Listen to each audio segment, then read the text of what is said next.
Lamar County in west central Georgia until 6:30 a.m. Eastern Daylight Time. At 5:40 a.m. Eastern Daylight Time, a severe thunderstorm was located near Chapel Mill, or 8 miles northeast of Barnesville, moving southeast at 50 miles per hour. Hazard, 60 miles per hour wind gusts and quarter-size hail. Source, radar indicated. Impact, hail damage to vehicles is expected. Expect wind damage to roofs, siding, and trees. Locations impacted include Macon, Forsyth, Gray, Postal, Bradley, Bolingbrook, Wayside, Goggins, Damon's Ferry, Clinton, Gerald Plantation, High Falls State Park, Wesleyan, Arkwright, Collier, Juliet, Johnstonville, and Planchester.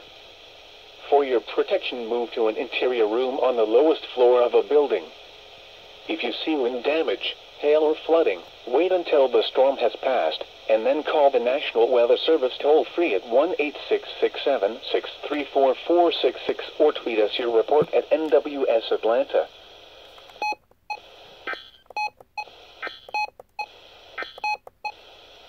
At 5 a.m.